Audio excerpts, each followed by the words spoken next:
네, 안녕하십니까. 대구교육연수원에 근무하고 있는 이정서라고 합니다. 처음으로 인공지능 교육을 연구하시는 선생님들께 그래도 한번 이렇게 인공지능을 한번 적용해 보면 어떨까 하고 이제 저희들의 교육 사례들을 가지고 와봤습니다. 그러면 이제 한번 저희들 교육 사례를 한번 공유해 보도록 하겠습니다. 인공지능 교육을 처음 접하실 때는 소프트웨어 교육을 참고하시면 좋습니다. 기존의 소프트웨어 교육의 교육 과정을 살펴보면 기초 소양을 기본으로 체험 위주의 교육들이 많다고 알고 있습니다. 그러면 인공지능 교육도 역시 인공지능의 기초 소양 그리고 체험 위주의 교육들로 구성하시며 부담감 없이 시작하실 수가 있습니다. 그런데 학생들은 이런 인공지능을 살펴봄에 있어서 로봇이라든지 사람 모양을 딴 이런 영화 속에 있는 인공지능을 많이 생각합니다.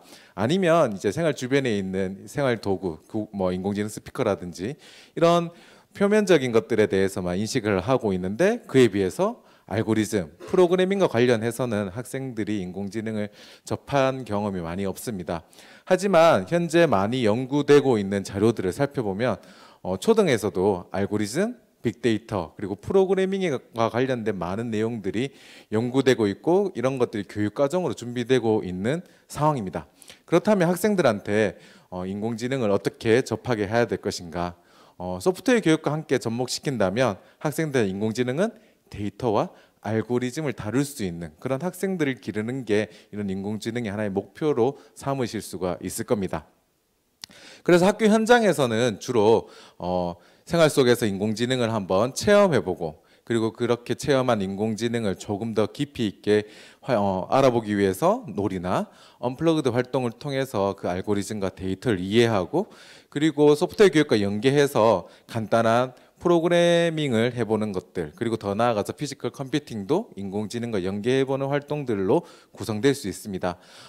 앞서서 많은 사례들에서 나왔겠지만 인공지능 교육에서 또 하나가 부각되는 게 이런 윤리와 진로 교육들입니다. 이런 부분도 빠짐없이 교육을 할 수 있는 내용들이니까 한번 살펴봐 주시면 좋을 것 같습니다.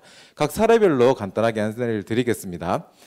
먼저 생활 속에서 인공지능을 인식하는 교육은 다음과 같이 많이들 쓰고 있지만 또 아이들은 이제 접하지 못한 이런 내용들일 수 있습니다. 그래서 교사가 이런 인공지능 스피커라든지 또는 자율주행 자동차 그리고 이런 추천 시스템에 대해서 학생들한테 인식을 시켜준 다음에 이것들이 왜 편리한지 그리고 이런 것들의 발전도에 대해서 한번 같이 이야기해 볼 수 있는 학습지를 제공해서 인공지능의 편리함 그리고 인공지능이 기존의 소프트웨어와는 무엇이 다른가 그래서 기존의 소프트웨어와 다른 점 그런 데이터를 한 번씩 이야기해 주는 활동들이 있을 수 있습니다. 현재 제일 많이 이루어지고 있는 교육 중에 하나인 이런 인공지능을 활용한 수업들이 있습니다. 인공지능 스피커를 이제 가지고 학생들이 영어 교육을 한다든지 아니면 다양한 문제를 해결하는 데 사용하는 경우도 있고 이런 퀵드로우나 오토드로우를 가지고 미술과 교과 융합해서 디자인을 만든다는 이런 활동들이 있습니다. 이러한 교육들을 저희는 인공지능을 활용한 융합 교육이라고 할 수 있습니다. 그런데 인공지능 교육을 조금 더 깊이 있게 관찰해 보면 이런 융합 교육을 넘어서서 인공지능을 이해하고 그리고 인공지능을 써서 문제를 해결해가는 그런 교육까지도 이제 우리는 이제 품어야 되기 때문에 기존의 이런 인공지능을 활용한 교육에 교사가 질문을 던질 수 있어야 됩니다. 아이들은 처음으로 인공지능 스피커를 쓰면 보시는 바와 같이 스피커가 말을 하고 그리고 나의 질문에 대답을 하는 것에 포커스를 맞추게 됩니다. 그런데 선생님은 이 상황에서 어떻게 인공지능이 내 말을 알아들었을까? 그리고 사투리나 또 다른 억양을 가지고 있는 건 어떻게 구분할 수 있을까? 이런 식으로 데이터를 기반으로 인공지능 스피커를 접근하게 되면 학생들은 팝하거나 구글 번역 중에 한국말을 더 잘 알아듣는 것이 무엇인지도 판단할 수 있게 됩니다. 그래서 기존에 그 단순히 기계를 쓰는 것이 아니라 이런 식으로 데이터로 접근해보는 형태도 좋은 사례가 될 수 있을 것입니다. 그리고 킥드로우나 오토드로우를 써서 수업도 재미있게 할 수 있지만 어떻게 하면 이것이 기존의 그림판과의 차이가 있을까? 그리고 이 데이터가 어떻게 모아졌고 어떻게 활용되는지를 함께 이야기해 줄 수 있다면 인공지능 활용을 넘어서 인공지능 이해까지도 할 수 있는 수업을 만드실 수가 있을 겁니다. 그 다음으로 이제 인공지능을 경험해보고 체험해봤다면 조금 더 깊이 들어가서 데이터 기반 그리고 알고리즘 기반으로 인공지능을 한번 이해해보는 활동도 충분히 초등에서 하실 수가 있습니다. 데이터 기반 교육은 초등에서 많이 이루어져 왔고 이루어지고 있습니다. 그런데 좀 더 체계적으로 데이터를 수집하고 시각화시키는 것들을 강조하는 부분들이 이 데이터 교육에서 이루어지고 있습니다. 기존에 이미 빅데이터를 활용해서 이제 학생들은 문제를 해결하고 자료를 수집하는 것들을 많이 해보았을 겁니다.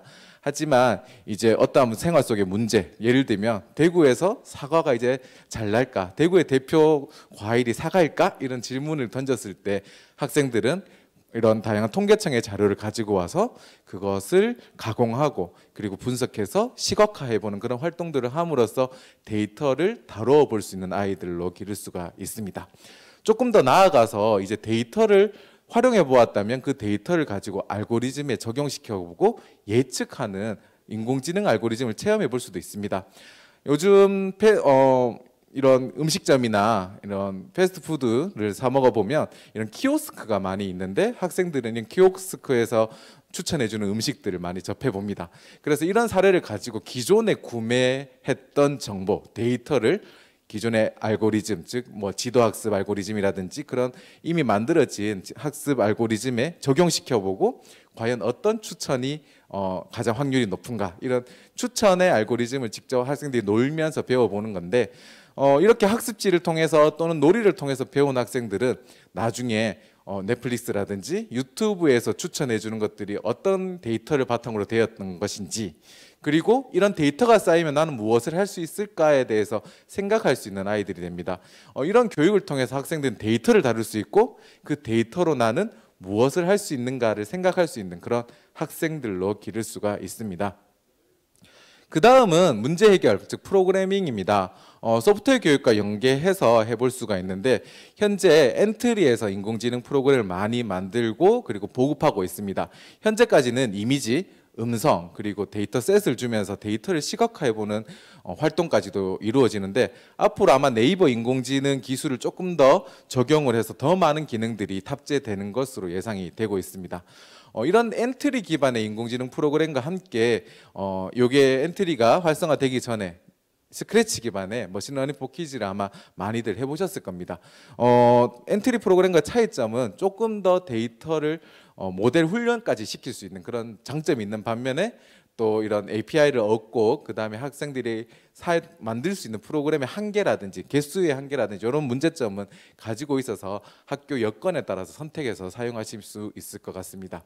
그와 함께 다양한 로봇 회사에서도 그런 프로그램 도구들을 많이 제시를 하고 있는데 로봇이 없더라도 이런 엠봇이라든지 카미봇에서 나오는 프로그램들은 이런 프로그램 도구만으로도 충분히 다양한 활동들을 할 수 있으니까 한번 검색해서 한번 사용해 보시면 좋을 것 같습니다.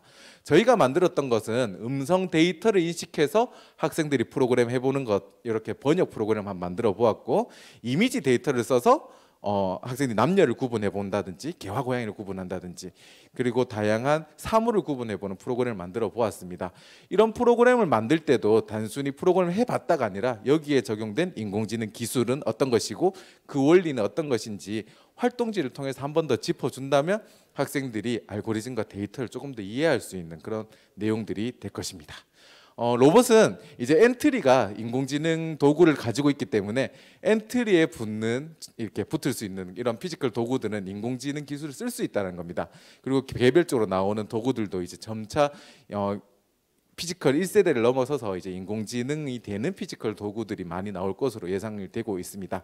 마지막으로는 윤리 부분입니다. 학생들한테 이런 인공지능 기술을 인간과 함께 사용하려면 어떻게 해야 되는지, 모럴머신이라든지 아니면 다양한 상황을 주면서 학생들한테 가치 판단을 할 수 있는 기회를 줄 수도 있을 것이고, 그리고 발전되는 기술과 관련해서 자신의 진로를 선택할 수 있도록 다양한 기술들을 안내해 주는 것도 이런 교육에 포함되었으면 좋겠습니다. 이런 유용한 자료는 작년에 캐리스에서 요 인공지능 윤리와 관련된 자료들을 잘 만들어 두었습니다. 한번 검색하셔서 활용을 해 보시면 좋을 것 같습니다. 지금 연구회 선생님들 선생님들 중에 많은 선생님들이 소프트웨어 선도학교를 운영하고 계시는 걸로 알고 있습니다.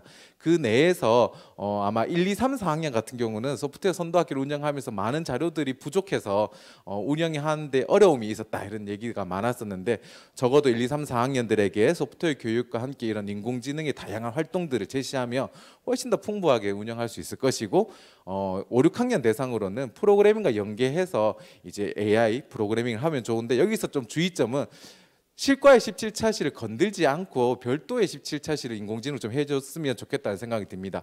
이걸 실과와 연계하면 그 소프트웨어 교육만의 그런 또 내용들이 좀 등한시될 수도 있으니까 플러스 알파의 개념으로 데이터 기반의 실생활과 연계해서 학생들이 문제 해결을 할 수 있는 그런 아이들을 기를 수 있는 그런 교육 내용이 되었으면 좋겠습니다. 이런 내용들은 제가 이렇게 말씀드렸던 자료들을 살펴보시고, 그리고 이런 제가 메일을 남겨두었는데요. 메일을 통해서 좀 더 궁금한 점들은 남겨주시면 상세하게 답변 드리도록 하겠습니다. 네, 이상 사례 공유를 마치겠습니다. 감사합니다.